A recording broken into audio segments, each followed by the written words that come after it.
Hi everyone, my name is Marcus and you're watching the Reef Nerd YouTube channel. Today we're back again with what I'm hoping I can turn into a bit of a series, 3 useful gadgets for reef keeping. First up, we have the whole arm glove. It may look silly, but you know what? So does taking off your shirt and climbing halfway into your tank and then having your partner walk in the room and look at you and ask you what on earth you are doing. This glove can be worn over your clothes. It can go right up to your armpit and it will prevent you getting stung and keeps any skincare products and oils that you might have on your skin and out of the tank. These are available from fishstreet.com. Just remember, if you want to order 2 of them, put in the comments of your order that you want a left and a right-handed glove, unless for some strange reason you want 2 of the same arm.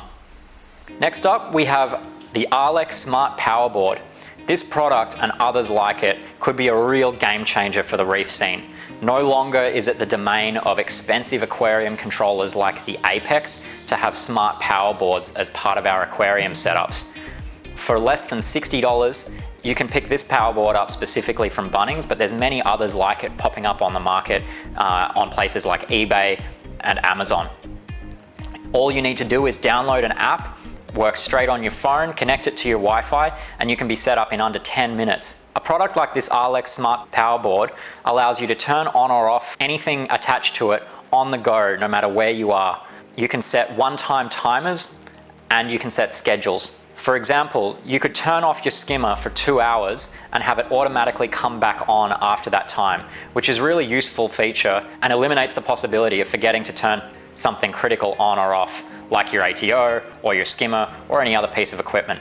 Of course, you can set timers down to the minute on 7-day schedules for any piece of equipment that you plug into these power boards. A really great way to help automate things in our tanks. The last gadget I have for you today is a 12-volt power supply replacement and a splitter dongle for your tank. For 25 bucks on eBay, I removed all of these from the electrical setup behind my tank and freed up 5 plugs on my power boards. What I did is count up the total amperage of each of these 12-volt power supplies that were running various equipment on my tank.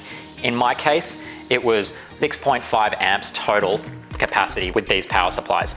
I then bought one of these 5-way DC power supply splitter cables and a 12-volt 7-amp power supply. Theoretically, if all 5 of the gadgets that were attached to these separate plugs were pulling the max power from each of their respective power supplies at the same time, this power supply could easily handle it.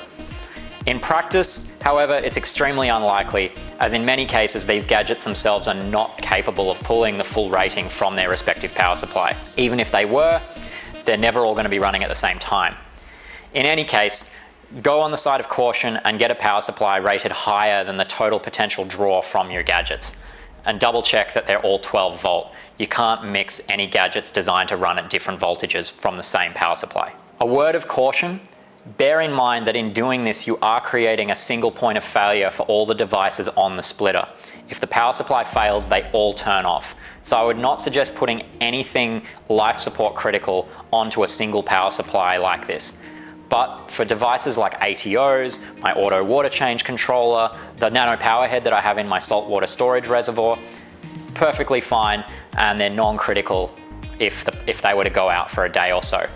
Also, in my case, if they were all to be turned off at the same time, whilst not ideal, it's unlikely to crash the tank and I would be more likely to notice given they're all off at once. But consider your devices and exactly what would happen in your tank if a single point of failure were to occur.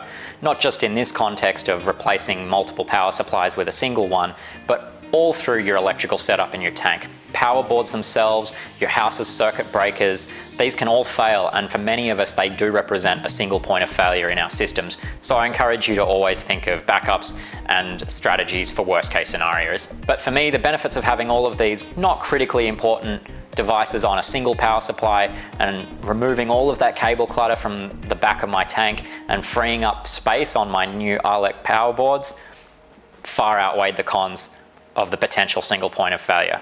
Well, that's all for today. I hope you found these ideas useful and helpful. If you did, don't forget to like and subscribe.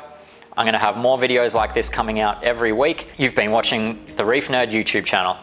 Bye for now.